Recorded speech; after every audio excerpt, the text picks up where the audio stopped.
Hey guys, welcome back to the channel. Thank you for liking, subscribing, and sharing.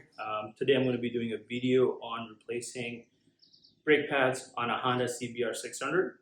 This will also hold true for anywhere between 2002 and 2012, but feel free to go by year if you have to. Some little parts in the caliper bolts will change, but overall the process stays the same.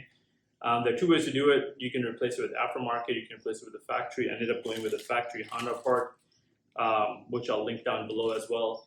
Basically, what we can do is you can sand the rotor down a little bit and then put these pads in. You can open up the whole caliper and do it. I want to try to slide it in first. If not, then I'll try to swing the caliper open. It's a fairly simple job. These costed me, I believe, like about 35 bucks online, and they retail from anywhere between $40 to $55. If you go with aftermarket, I've seen them as low as $15 or $20, but again, I'm on the bike riding. I would like to have some stopping power and not fail on me using the very cheaper brands. So what I'll do is I'll flip the camera around, set it up, show you guys what bolts to open, how to flip it open, and then put this in. Stay tuned.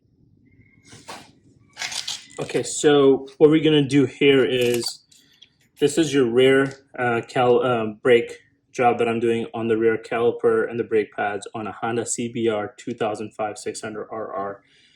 Most likely this will hold true for anywhere between 2002 and 2012, unless some of these pin sizes and the bolt sizes change.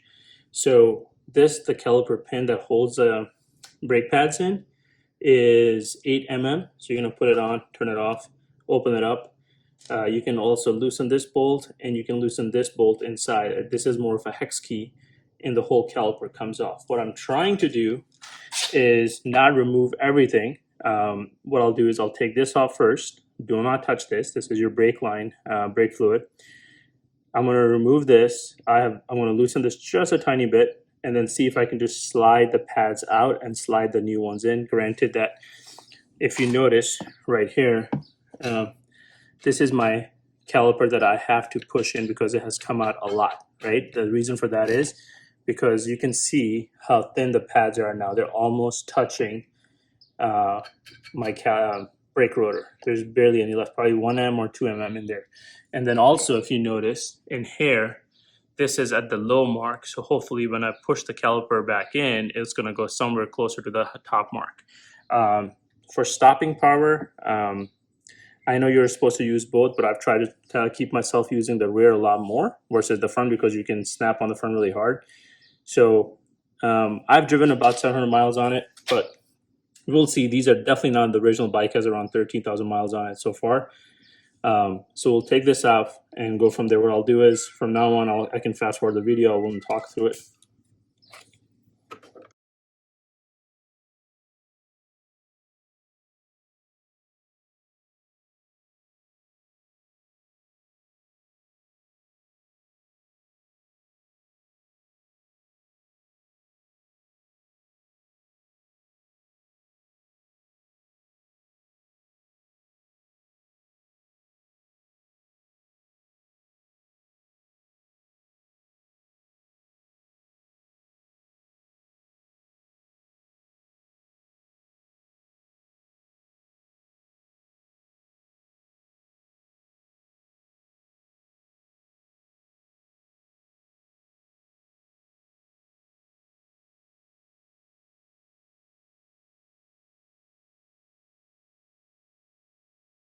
And the one that you have on this side with a hole in it, that goes towards your caliper. So we're gonna put it back in.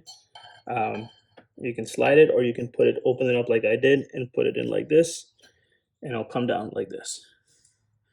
And then the other side will be the back side. I'm just gonna open it, put it,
So basically at the end, two new pads are in. I put the pin back in, put the bolt back on. Um, so it was easier to actually open this up and open this up, and you can flip it and easily guide them out and put the new ones in. As you can see, the thickness much more.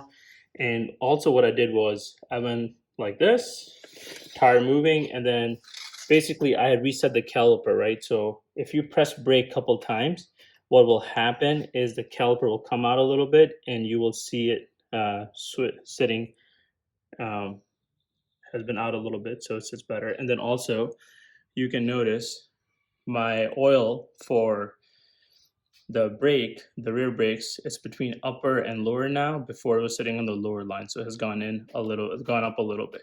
So obviously my pads are running low, as you can see. And here are the original pads that came with the bike. Obviously they might not be the original, they might have been replaced before, but probably, I don't know, maybe a mil, 2 mil left on them, the thickness, but they were coming due for the pads. So next time I'm pretty sure I'll probably need to replace the rotor as well, but I don't want to get there yet. So let's see what happens with this. Thank you guys for liking, watching, and subscribing. Appreciate it.